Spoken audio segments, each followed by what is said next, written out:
Salut à vous, bienvenue dans le Seigneur.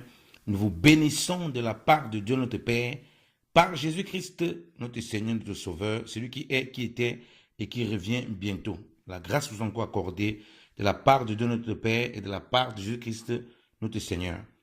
Lecture de la parole de Dieu, l'épître de Jacques, chapitre 3, dans la traduction David Martin, de la langue sagesse d'en haut et d'en bas.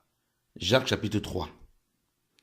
Mes frères, ne soyez point plusieurs maîtres, sachant que nous en recevons une plus grande condamnation. Car nous péchons tous en plusieurs choses. Si quelqu'un ne pêche pas en parole, c'est un homme parfait. Et il peut même tenir en bride tout le corps. Voilà, nous mettons aux chevaux des morts dans leur bouche, afin qu'ils nous obéissent. Et nous menons ça et là tout le corps.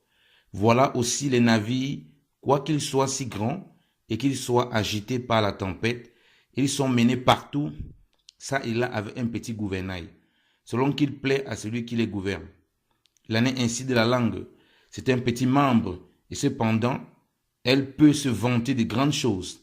Voilà aussi un petit feu. Combien de bois allume-t-il?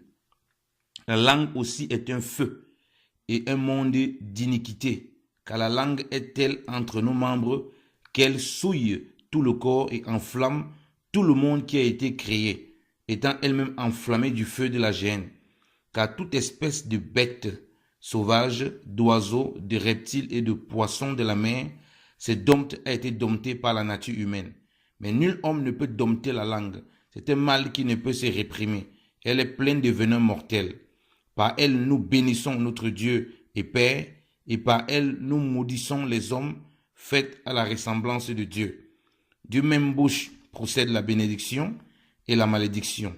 Mes frères, il ne faut pas que ces choses aillent ainsi. Une fontaine jette-t-elle par une même ouverture le doux et l'amer? Mes frères, un figuier peut-il produire des olives ou une vigne des figues?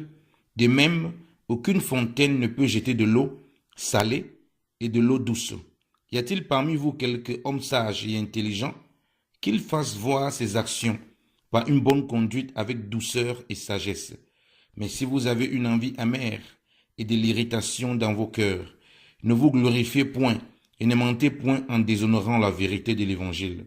Car ce n'est pas là la sagesse qui descend d'en haut, mais c'est une sagesse terrestre, sensuelle et diabolique. Car où il y a de l'envie et de l'irritation, là est le désordre et toutes sortes de mal. Mais la sagesse qui vient d'en haut est premièrement pure et ensuite pacifique, modérée, traitable, pleine de miséricorde et de bons fruits, ne faisant point beaucoup de difficultés et sans hypocrisie. Or, le fruit de la justice se sème dans la paix pour ceux qui s'adonnent à la paix. Amen. La parole du Seigneur est oui et amen. Que le nom du Seigneur soit glorifié. À Jésus-Christ soit la gloire, la louange, l'honneur au siècle des siècles. Amen. Soyez abondamment bénis, peuple de Dieu, dans la parole du Seigneur. Amen.